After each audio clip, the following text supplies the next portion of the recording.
Hello everyone, welcome back to the channel. My name is Lord Caledonia, and it has been a while.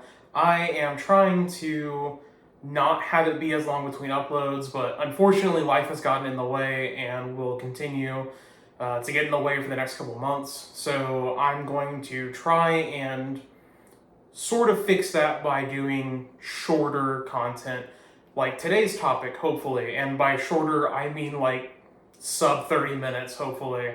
So today I want to talk about a particular weapon from the Roman Empire that doesn't get the love it deserves. You know, when we think the Roman Empire, we think, the gladius, that sort of short sword, or maybe if you're really cool, you think of like the pila, the javelin that the legionnaires would throw. But outside of that, that's kind of what most people think of, and I think a large part of that is due to the fact when you say the Roman Empire, most people just think sort of 1st century BC to maybe like the 2nd century AD. And ladies, and I'm talking to you ladies, if you're dating a guy and he says he's really into the Roman Empire, that's like probably what he's talking about and not anything later than that, and definitely he's not really talking about like the old Republic kind of days. But today I want to talk about a weapon that's neither of those things, and in my opinion doesn't get the love that and recognition that I think it deserves, and that is going to be the Spatha, the longer Roman sword. So the Spatha it kind of looks like a longer gladius, and that's because they have similar backstories. So the gladius, or the Spanish gladius as it's often called, is not native to Rome. They actually took it from somewhere else, which is like the thing that the Romans were great about doing, was taking things that other people had made and kind of perfecting them. Eventually I'm going to do a series on the Punic Wars, and that's kind of like a big thing with them and their navy. But the gladius, which I don't have an example of, is maybe about a foot long of a blade to, I think sometimes you see them like 18 inches, but that's kind of weird. And it was native to the Celtiberians in Spain, although there is some scholarly debate about whether they may have took it from somewhere else, but the Romans kind of got it and ran with it, and that was the big thing. But this was used at the same time, and it was used mostly for cavalry. So you can see it's much longer, and all the weight, kind of like with the gladius, you think of it as a chopping and stabbing weapon. This is kind of similar, where all the weight is really kind of here. I don't even know what I'm doing with my hand to show you this, but kind of right here. So it's effective on the chop. I am being safe. And cavalry is not really what you think of when you think of the Roman Empire, but that's not to say they didn't have it. So this blade, kind of, I guess, similar to a gladius. Gladius is just the Latin word for sword. It's one of like the 4 words for sword. They really like their swords. Spatha is just a Greek word meaning blade. And in fact, you actually see like oar blades are also called spathae. Or spathai, I guess is technically the plural. I was not very good at Greek in school, but with the spatha, you get like the reach that you would need from cavalry. So as I said, the word is Greek, but the spatha itself does not come from Greece.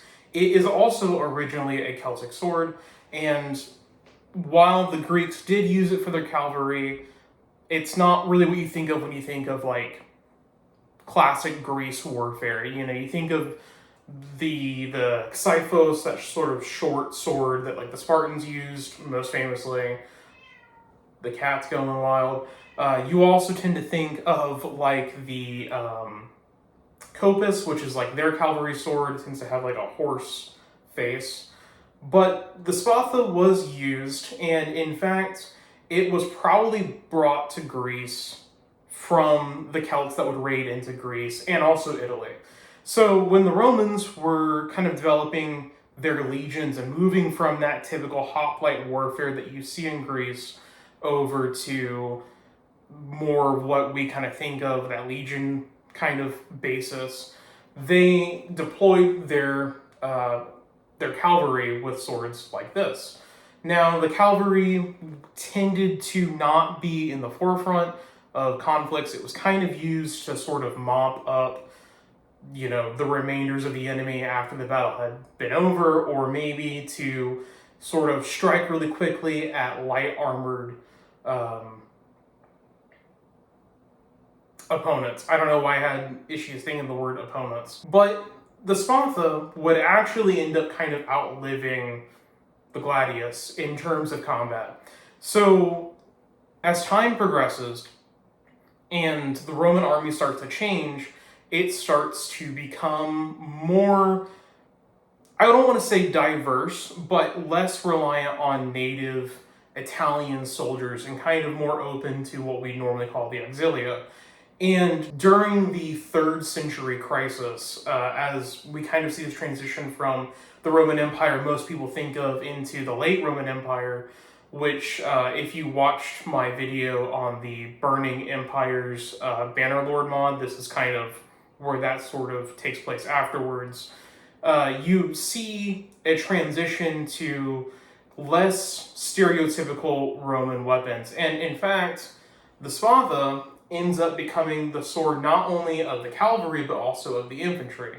And that's just also, technology's progressing, and ways are changing. The world's kind of moving on. The other cool thing about the Spatha that you see, kind of talking about that, is it's very reminiscent of early migration era weapons, or even going into the early Middle Ages, something like your sort of stereotypical Viking sword, although that's not really a good name for it. That's sort of a topic for a different video.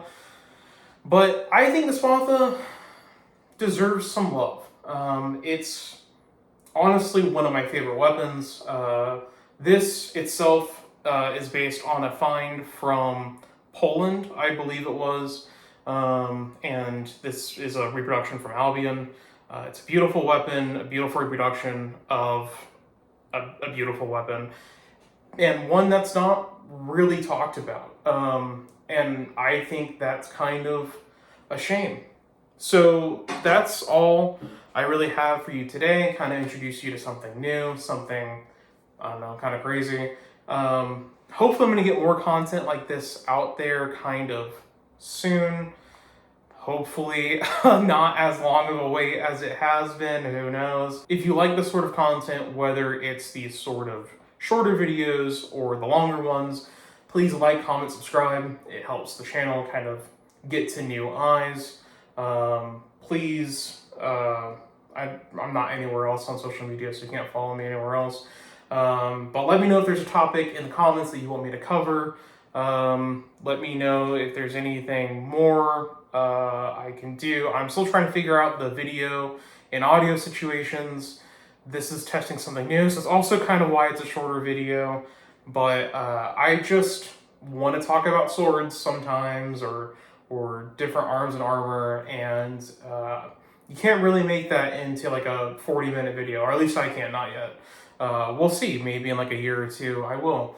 But that's all I have for you today. So as always, have a good one, stay safe, and I